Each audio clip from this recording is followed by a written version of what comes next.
തിരുവനന്തപുരത്ത് പ്രധാനമന്ത്രി നരേന്ദ്രമോദി പങ്കെടുത്ത വിപുലമായ പൊതുസമ്മേളന വേദിയിൽ ബി.ജെ.പി നേതാക്കൾക്കിടയിൽ നിന്ന് മാറി നിന്ന മുൻ ഡി.ജി.പി ആർ ശ്രീലേഖയുടെ നടപടി വലിയ രാഷ്ട്രീയ ചർച്ചകൾക്കാണ് വഴിമരുന്നിട്ടത്. എന്നാൽ തന്റെ അസാന്നിധ്യം മനഃപൂർവ്വമല്ലെന്നും വർഷങ്ങളായുള്ള സർവീസ് പരിശീലനത്തിന്റെ ഭാഗമായുള്ള അച്ചടക്കമാണെന്നും വിശദീകരിച്ചവർ തന്നെ ഇപ്പോൾ രംഗത്തെത്തിയിരിക്കുകയാണ്. പ്രധാനമന്ത്രി വേദിയിലെത്തിയപ്പോൾ മറ്റ് നേതാക്കളെല്ലാം അദ്ദേഹത്തെ പൊതിയുകയും സംസാരിക്കുകയും ഫോട്ടോ എടുക്കാൻ മത്സരിക്കുകയും ചെയ്തപ്പോൾ ശ്രീലേഖ തന്റെ ഇരിപ്പിടത്തിൽ തന്നെ തുടരുകയായിരുന്നു. ഈ ദൃശ്യങ്ങൾ പുറത്തു വന്നതോടെ പാർട്ടിയിൽ അവർ ഒറ്റപ്പെടുകയാണോ എന്ന തരത്തിൽ വ്യാഖ്യാനങ്ങൾ ഉയർന്നിരുന്നു. സംസ്ഥാന ഉപാധ്യക്ഷ എന്ന നിലയിലാണ് ശ്രീലേഖയ്ക്ക് വേദിയിൽ ഇരിപ്പിടം അനുവദിച്ചിരുന്നത്. എന്നാൽ കേരളത്തിലെ ബി.ജെ.പി രാഷ്ട്രീയത്തിൽ താൻ ഇപ്പോഴും പുതിയ ആളാണെന്നും എന്നാൽ പോലീസ് ഉദ്യോഗസ്ഥ എന്ന നിലയിലുള്ള 33 വർഷത്തെ അനുഭവ സമ്പത്താണ് തന്റെ പെരുമാറ്റത്തെ നയിച്ചതെന്നും അവർ ഫേസ്ബുക്കിലൂടെ വ്യക്തമാക്കി. 33.5 വർഷം ഞാൻ പരിശീലിച്ചതും പ്രവർത്തിച്ചതും ഒരു പോലീസ് ഉദ്യോഗസ്ഥയുടെ കടമകളാണ്. ആ പരിശീലനം എന്റെ രക്തത്തിൽ ലയിച്ചു ചേർന്നതാണ് എന്ന് ശ്രീലേഖ പറയുന്നു. ക്ഷണിക്കപ്പെടാതെ ഒരാളുടെ അടുത്തേക്ക് പോകരുത് എന്നതായിരുന്നു തനിക്ക് ലഭിച്ച അടിസ്ഥാന പാഠമെന്ന് അവർ ഓർമ്മിപ്പിച്ചു. VVIP പ്രോട്ടോകോളും സുരക്ഷാ മാനദണ്ഡങ്ങളും കൃത്യമായി അറിയാവുന്ന ഒരാളെന്ന നിലയിൽ അച്ചടക്കം ലംഘിക്കാൻ തനിക്ക് കഴിയില്ലെന്ന് അവർ വാദിക്കുന്നു.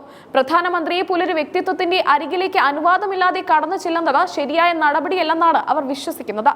പാർട്ടി പ്രവർത്തക എന്ന നിലയിൽ തനിക്ക് അനുവദിച്ച സ്ഥാനത്ത് ഉറച്ചു നിൽക്കുക എന്നതായിരുന്നു തന്റെ ചുമതല എന്നവർ കരുതി.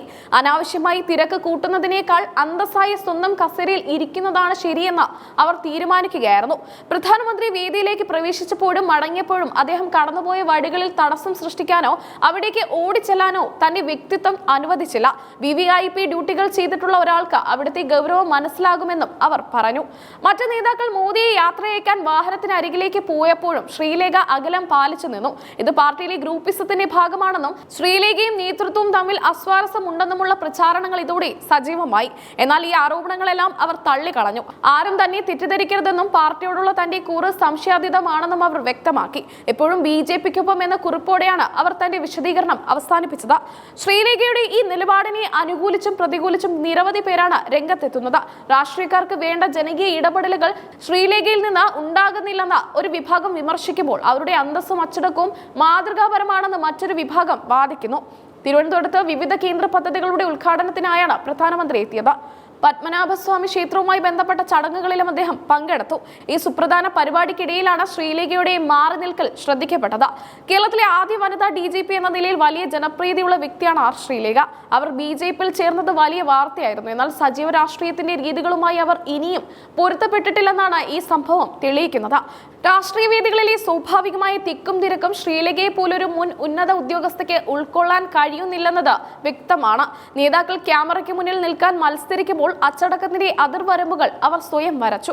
BJP നേതൃത്വത്തെ സംബന്ധിച്ചിടത്തോളം ശ്രീലേഖയുടെ ഈ വിശദീകരണം ആശ്വാസകരമാണ്. പാർട്ടിയിൽ ഭിന്നതയുണ്ടെന്ന പ്രതിപക്ഷത്തിന്റെ ആരോപണങ്ങൾക്ക് മറുപടി നൽകാൻ ഇത് സഹായകമാകും. എങ്കിലും രാഷ്ട്രീയത്തിൽ വിജയിക്കണമെങ്കിൽ പ്രോട്ടോകോളിനേക്കാൾ ഉപരിയായി ജനങ്ങളുമായും നേതാക്കളുമായും കൂടുതൽ അടുത്ത് ഇടപെടേണ്ടി വരുമെന്ന് പാർട്ടി അണികൾക്കിടയിൽ സംസാരമുണ്ട്. ഒരു IPS ഉദ്യോഗസ്ഥയുടെ ഗൗരവം മാറ്റി രാഷ്ട്രീയക്കാരുടെ ലാളിത്യം കൈവരിക്കാൻ അവർക്ക് കഴിയണമെന്നും ചിലർ അഭിപ്രായപ്പെടുന്നു. താൻ രാഷ്ട്രീയത്തിൽ പുതിയതാണെന്ന് ശ്രീലേഖ തന്നെ സമ്മതിക്കുന്നുണ്ട്. ഈ വിനയവും സത്യസന്ധതയും BJPക്ക് ഗുണകരമാകുമെന്നാണ് പാർട്ടിയുടെ ഒരു വിഭാഗം വിശ്വസിക്കുന്നത്. ആൾക്കൂട്ടത്തിനിടയിൽ വേറിട്ട് നിൽക്കുന്ന ഒരു വ്യക്തിത്വം അവർക്കുണ്ടെന്ന് ഈ സംഭവം തെളിയിക്കുന്നു. പ്രധാനമന്ത്രിയുടെ സന്ദർശന വേളയിൽ ഉണ്ടായ ഈ ചെറിയ സംഭവം ഇത്ര വലിയ ചർച്ചയായത് കേരള രാഷ്ട്രീയത്തിലെ BJPയുടെ സാന്നിധ്യം എത്രത്തോളം നിരീക്ഷിക്കപ്പെടുന്നു എന്നതിന്റെ തെളിവാണ്. ഓരോ നേതാവിന്റെയും ചലനങ്ങൾ സസൂക്ഷ്മം നിരീക്ഷിക്കപ്പെടുന്നു. ശ്രീലേഖ നൽകിയ ഈ വിശദീകരണം വിവാദങ്ങൾ അവസാനിപ്പിക്കുമെന്ന് കരുതപ്പെടുന്നു. എന്നിരുന്നാലും വരും ദിവസങ്ങളിൽ രാഷ്ട്രീയ വേദികളിൽ അവർ എങ്ങനെ പെരുമാറുന്നു എന്നത് രാഷ്ട്രീയ നിരീക്ഷകർ ഉറ്റുനോക്കുന്ന കാര്യമാണ്. അച്ചടക്കവും രാഷ്ട്രീയവും തമ്മിലുള്ള ഈ പോരാട്ടത്തിൽ ശ്രീലേഖ തന്റെ നിലപാട് വ്യക്തമാക്കി കഴിഞ്ഞു. താൻ BJPയിൽ തുടരുമെന്നും എന്നാൽ തന്റെ വ്യക്തിത്വം പണയപ്പെടുത്തില്ലെന്നുമാണ് അവർ നൽകുന്ന സൂചന. ഭരണതലത്തിലെ അനുഭവ സമ്പത്തും രാഷ്ട്രീയ ലക്ഷ്യങ്ങളും ഒത്തുപോകുന്ന ഒരു പാത കണ്ടെത്തുകയാണ് ശ്രീലേഖയുടെ മുന്നിലുള്ള വെല്ലുവിളി.